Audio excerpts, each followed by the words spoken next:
for alternative energy research, innovation, and manufacturing. The opportunity to grow that capacity to service the New England region and the eastern Canadian provinces was the centerpiece of the discussions with fellow governors and Canadian premiers from which I just returned about 15 minutes ago. You also understand, as I do, that the changing nature of the global economy is going to require that we change public education in Massachusetts in the long run.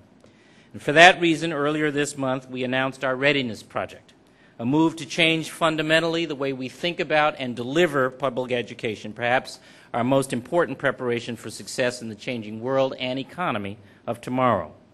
That means, I believe, education that is about the whole child, not just success on a single standardized test, as important as that may be. Education that fosters creativity of every sort, and that develops the ability to apply those kinds of problem-solving skills to a range of challenges. It means an education that starts with early education opportunities for 3- and 4-year-olds, offers all-day kindergarten and smaller class sizes, requires at least 3 years of mandatory math and science education in high school, and the chance for every student to complete at least an associate's degree or an apprenticeship in a trade at the state's expense.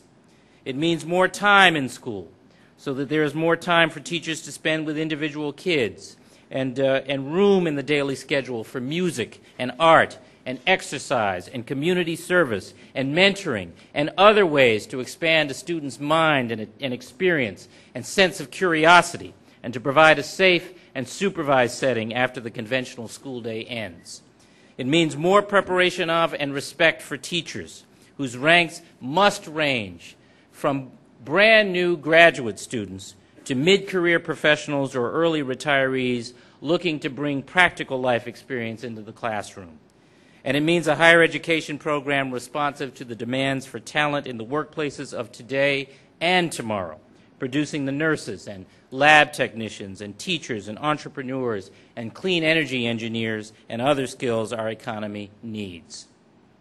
The next phase of education has got to mean bringing all of those opportunities to life, restoring esteem for learning and creativity, not just as the province of the privileged, but as the expectation for all. There are choices that we have to make to assure our greatness. Some can be implemented immediately.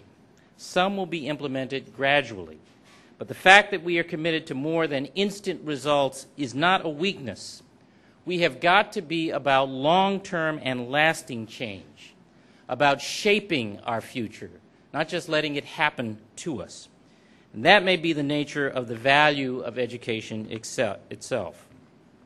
Our youngest daughter, graduated from high school this year. And I couldn't help but think about the differences in her life today and my own at a similar milestone 30 years ago.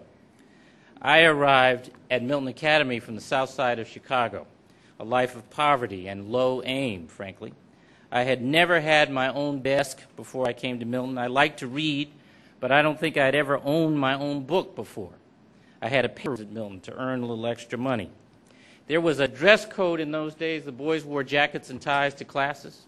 So when the clothing list arrived at home, my grandparents splurged for me on a brand new jacket to bring to wear to class. But a jacket on the south side of Chicago is a windbreaker. So the first day of, you see where this is going, the first day of class when all the other boys are putting on their blue blazers and their tweed coats, I had my windbreaker. So you see, I had a lot to learn. When Catherine got to high school, our daughter, she had always had her own room in a house on that paper route I used to have when I was a student at Milton Academy. She had traveled already on 3 continents, knew how to pronounce and to use a concierge, and had shaken hands in the White House with the President of the United States. Once when she was in kindergarten, her class was studying the changes in the seasons.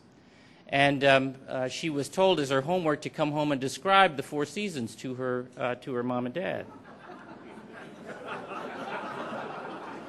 She proceeded to describe in minute and accurate detail her several visits to the Four Seasons Hotel in Washington, D.C.